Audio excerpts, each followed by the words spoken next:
Later this year, voters in Scotland may choose to embark on the biggest constitutional shake-up the country has seen for more than 300 years. A yes vote in September's independence referendum would of course be momentous for Scotland. But what effect would it have on the rest of the UK, on the remaining rump? Our political editor Gary Gibbon has been finding out. We choose a different way. The celebrations would be ecstatic. A late surge delivers victory for the Yes campaign. It's the morning of 19th September, the day after the poll, and Scotland has gone for Alex Salmond's vision.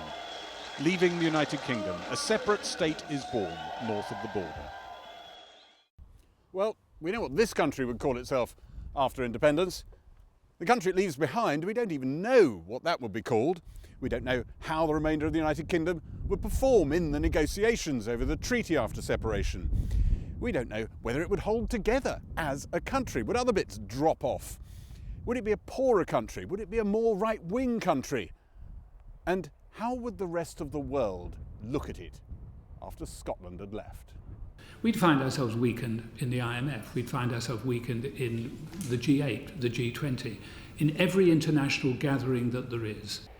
Many agree separation could be a high-speed relegation to a lower world league.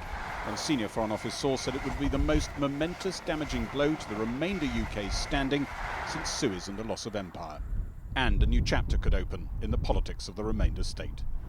There could be a whole series of destabilising constitutional crises here if Scotland votes for independence. In the 2015 election, Scotland will be electing MPs to sit here, but they could be living dead zombie status MPs, out the door as soon as 2016 if separation negotiations are finished.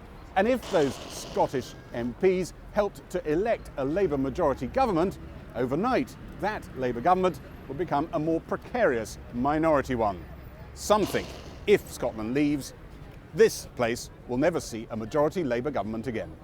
Today, Labour has a stranglehold on parliamentary seats in Scotland. Without those 40-odd seats from Scotland, remember the Conservatives won only a single seat the last time, then Labour's chances of being the leading party, or let alone in an absolute majority at Westminster, take a really big hit.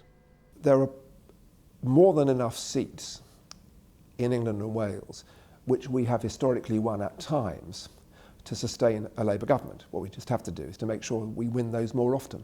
Which might mean being a bit more Blairite, a bit less. Well, certainly less Brownite, more Blairite. And if an independent Scotland tried to lure investment over the border, would there be economic pain for the north of England? I certainly think that independence would be a very bad thing for the north of England.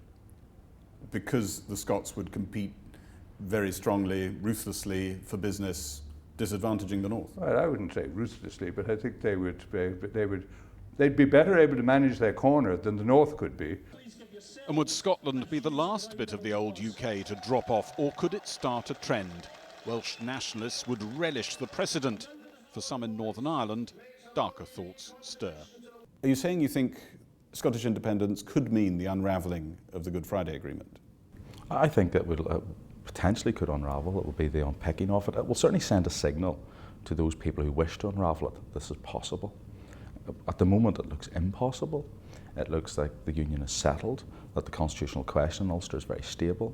But we just need a signal like that and some other unacceptable violence which the dissident Republicans are engaged in to start to demonstrate to certain elements that this can be unravelled and untied. That would be disastrous for us all. And who would come out on top in the treaty negotiations that would follow a yes vote? David Cameron insists no one's even preparing for them in London. Pro-independence campaigners have been sharpening their opening bids for a long time. I think the scale and difficulty of the challenge that would face both governments is one that the big UK government will find easier to deal with than the pretty small Scottish one.